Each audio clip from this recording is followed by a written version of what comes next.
What's up everybody, trueeevil here, and today I'm going to walk you through on how to farm Rengo Inferno if you don't have the hyper meta team. Now this is the hardest bit of content in the entire game in terms of PvE. This shell boss is harder than anything in Ember Trek and Rally in my opinion, and is very difficult to farm except if you have hyper specific units. It looks like if you go to recent clears, every team pretty much looks the same. There is the Yelly Dieting DPS with a Kloss Lily as the supports with a Valerian. Now, sometimes there is a little bit of change on that, which is sometimes people use Vice instead of Lily, but it's not as effective in my opinion, and watching people try this, it's just not the juice. And the problem with this farm method is, well, if you're like me, I don't have a Yelly, I don't have a Kloss, I don't have a Lily. And if 99.9% of the clears have those units, how are we even going to muster? Now, there is another team that is pretty good with farming this, which is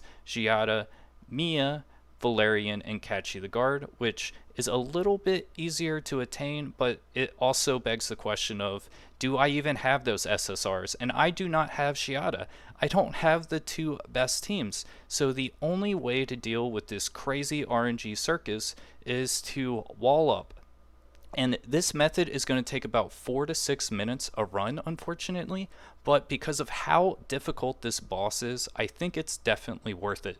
Now, I don't recommend doing any type of PvE farming continuously with that much time because, well, there's just not enough time in the day to do that with how much stamina you get. So what I've been generally doing is just doing this at night, or I know I'm not going to be on my phone for the next hour or two, so I click the auto battler. Now let me walk you through my team I am using. Now the difficult part of this boss is, well, we have to deal with silence, we have to deal with needing cleanses, and we need shields because this boss hits like a truck. And when I was experimenting with this, Valerian wasn't good enough, Ling Luo wasn't good enough, and I'm just like, what am I going to do? I only have 4 team members. And the answer is, well, you got to use both. It's the only way, in my opinion, if you don't have the hyper meta teams. And with my Valerian, I am running her with the Gigabyte Shell with 12 Wellspring, 12 Time Weave, and some good support stats. Now, some people did complain to me that I was clearing Inferno content like Shadow Flame Hoyon using Inferno gear. Rengo is the hardest PvE content in the game, and I highly do not recommend even touching him without just like the creme de la crepe of gear. So please do not troll me for using good gear against this boss because he definitely needs it. And then we're going to go to Ling Lugi. Now, Ling Lugi, I am running 12 Swift Rush, 12 Time Weave. I think it's just better than a Volguard in this situation because you just want to be able to be spamming her skill 3 and skill 2 as much as possible, and you want her as fast as possible. Now, this is because she cleanses, but not only that, but when you max her skill 1 up, it makes it so she is going to start applying crazy amounts of whale prayer because it's going to last 2 turns. She's going to increase the duration, so you can set it up so you have 5 or 6 whale's prayer stacks on your characters, which is going to heal 25 to 30% of your HP every turn, which is huge against a boss like this because this guy is literally no joke. He hits like a truck. So you have the Valerian shields, you have that little cushion in case if you just get one-shotted, which does happen because he changes affinity. For example, we're going to be using Rahu. If they change to red affinity, he can still hit for 60,000 even though we have a bazillion defense. So we need the Valerian cheat death option, and we need Ling Luo. We just want everyone max HP.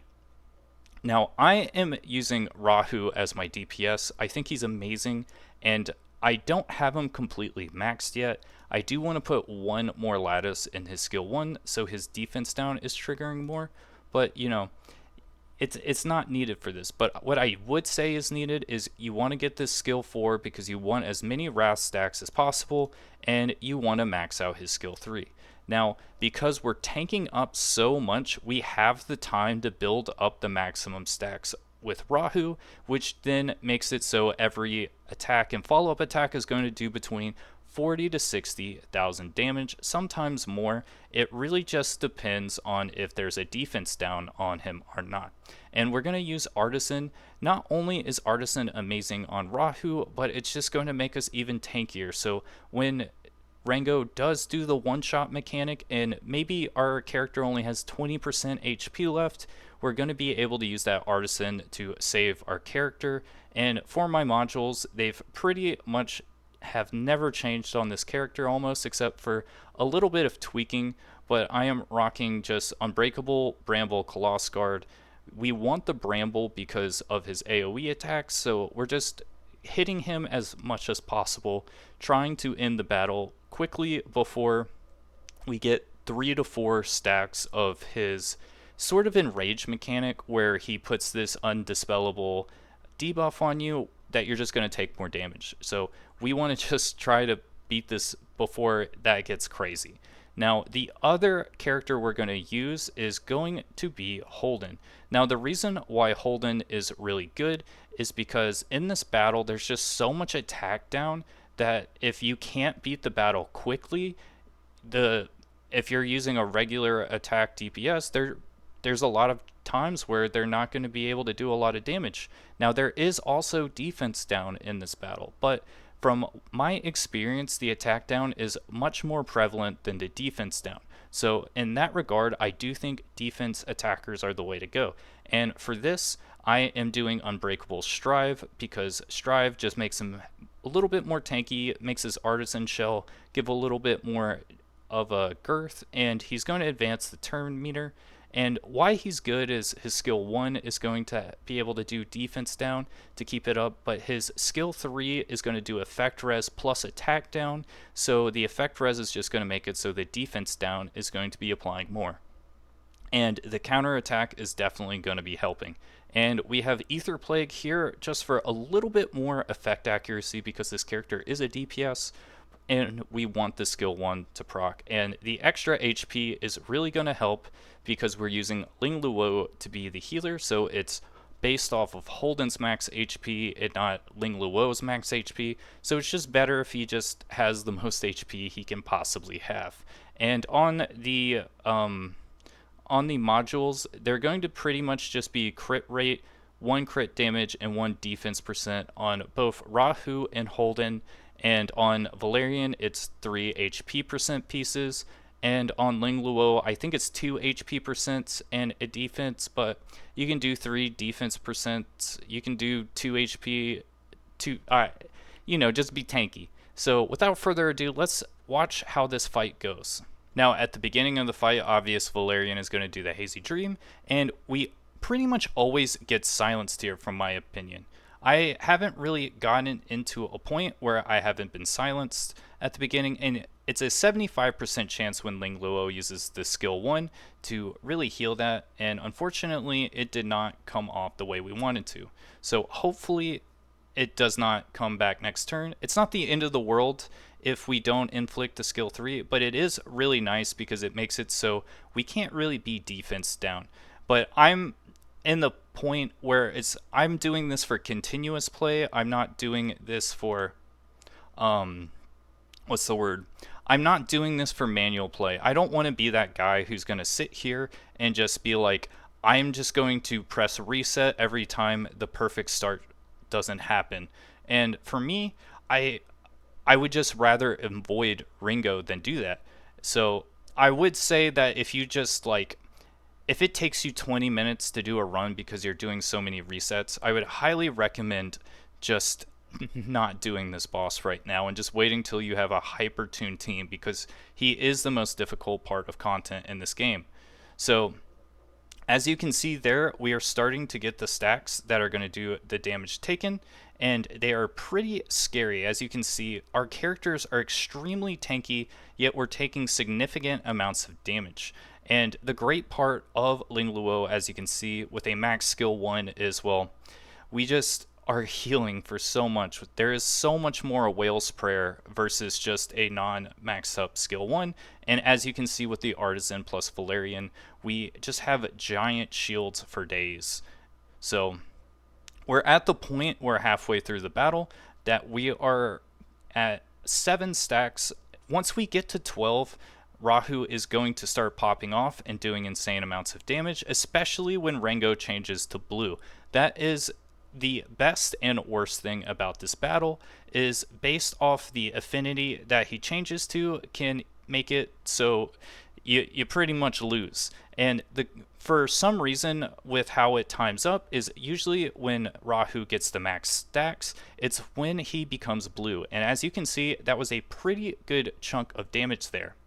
Now, we're at the point of the battle where someone usually might get one-shotted here.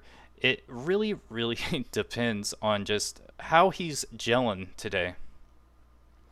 But luckily for us, we have so much shielding, so much heals, that it's really, really hard for us to get one-shotted. We have to tank up because this boss is no joke.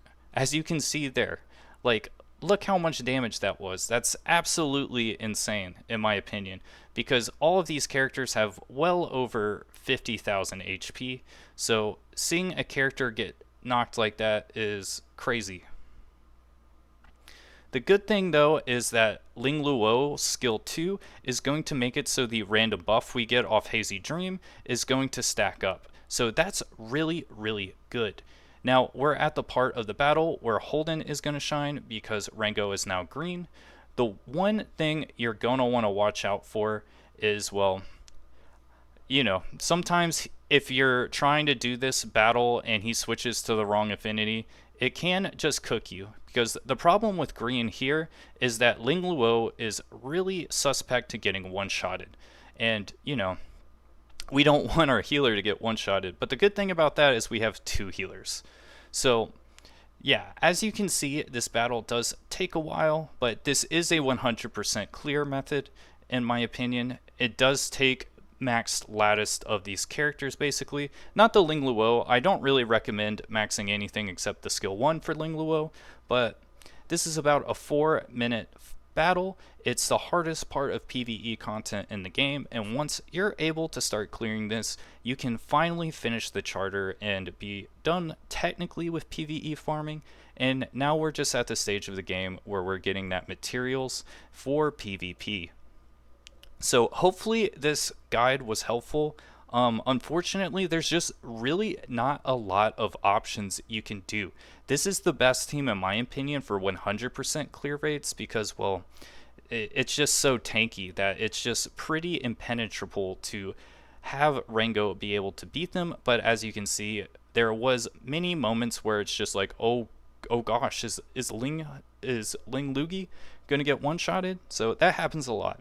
So the harsh reality of this farm as well as Shadow Flame Hoyon is these last 2 Grim Pursuit battles feel pretty much impossible unless if you have hyper-specific units, and I understand your feelings about that.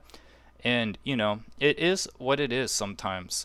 You know, I'm at that point where I don't necessarily want to put any more lattices into some of these characters. But I do think maxing skill 1 in Ling Lugi is so important, and Rahu's amazing in PvP, as well as Holden. So it's nice that these can clear. The problem is well, it takes 4 minutes. And this means that I'm realistically not going to be doing this all the time every day. So right now, because I do want to get those upgraded codexes, it is a really feels bad moment. And what I'm hoping for is eventually they will do a nerf to this boss, because I really do think that not a lot of people are going to be able to beat this unless if there's a nerf. So hopefully that happens soon so I can farm this a little bit more than 20 times a day. So that's it for now. Let me know in the comments if this was helpful or not, and how you're faring in PvE content so far. So see you next time.